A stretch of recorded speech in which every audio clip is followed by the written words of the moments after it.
Thank you very much, Chair Hyde-Smith, Senator Gillibrand. Good to work with both of you on this committee. Secretary Turner, welcome. You know, the entire point of your department is to help Americans keep a roof over their head. Mm-hmm. I am really afraid that pretty much everything that you and President Trump have done to date appears kind of in direct opposition to that goal. First off, the president's illegal funding freezes are causing chaos across the country. I was in Everett, in my home state of Washington, a few weeks ago. I was talking to organizations that help people find housing, and if they can't get their already awarded funding, they will be forced to start evicting people this summer and may even have to shut down their services altogether. And on top of that, you're pushing out 2,300 staff who are dedicated public servants with decades of experience. And I just don't see how you can tell us with a straight face that forcing out over a quarter of your workforce is going to have no effect on your department's ability to meet its statutory responsibilities under law. And now, after all the damage that's been done, you are here today requesting that Congress slash funding for your department nearly in half. Nearly in half. That would force millions of Americans out of their homes.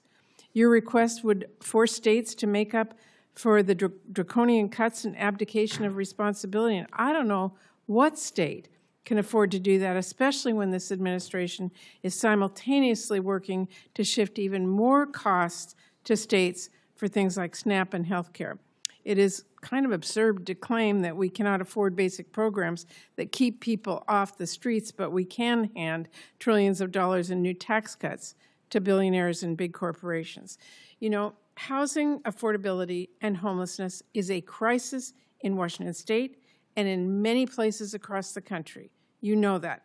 But this administration just appears to me to be trying to make it all worse. And I'll tell you right now, looking at your budget request, as far as I'm concerned, as vice chair of this committee, it's not going anywhere. I want to start with the funding that you are illegally freezing. The Continuum of Care program is essential to addressing homelessness in my home state of Washington. In March, HUD began issuing grant agreements with a host of new conditions that are deeply concerning and completely unrelated to HUD's mission. HUD did that without notice and without any explanation of what the vaguely worded conditions mean or what a grantee would be required to do. As I said earlier, organizations I have talked to in my state say that without these funds, they are going to evict people this summer. The courts, as you know, are sorting this out. I'm glad to see that they have extended the preliminary injunction to stop HUD from enforcing these new and extreme requirements. But, Mr. Secretary, I want to ask you, are you going to, and I quote from the court order, take every step necessary to effectuate this order, including clearing any administrative, operational, or technical hurdles to implementation? Thank you, Madam Senator. Great to meet you. As you have said, this is under active litigation, and so we'll leave it there. And once this is through litigation, I look forward to having a conversation, but right now I won't comment on it. Not even to tell us if you're following the court order? I will follow the law, but I won't mention anymore for it's under active litigation. Are you following the court order? Our team follows the law and the court order, yes, ma'am. Are you in full compliance with the court order? I'm not going to speak anymore on it because it's an active litigation. You can't even tell us? You know, the other thing that I wanted to mention to you. Well, let me just follow up on this. When will you be in full compliance with the court order?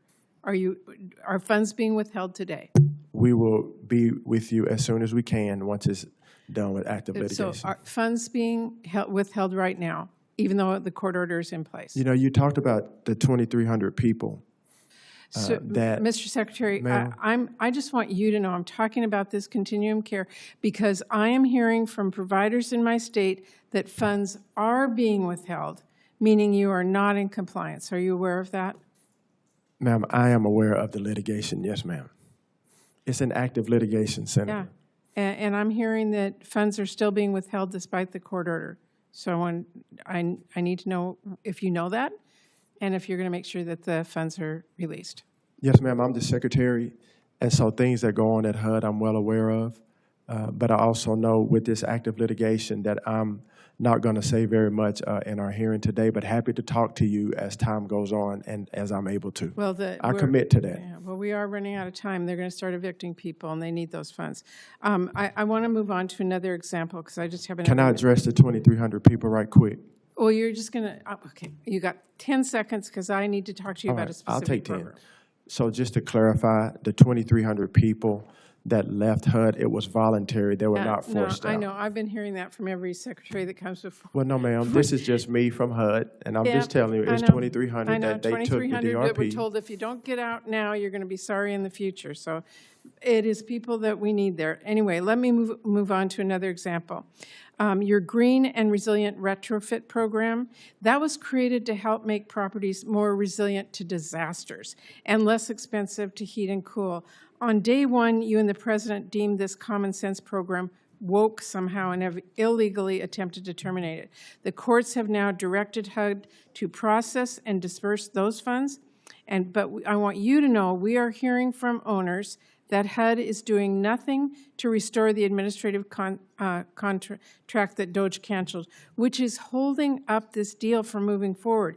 This committee has now asked 5 times for HUD to brief my staff on this, yet they've refused to speak to us about basic legal requirements. So let me just ask you here today, why are you preventing HUD-assisted property owners from making overdue upgrades to low-income and senior housing?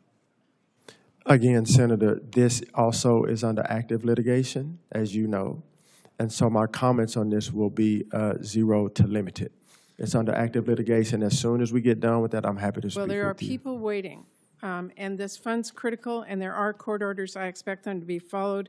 And I'm just going to say for the record, there is nothing objectionable about this funding. It is stunning to me that we are under a court order and you're not giving the money out. It's for things like replacing windows and outdated HVAC systems, installing fire-resistant roofs. These are things that are badly needed for people in this country, and I am out of time, so thank you, Madam Chair.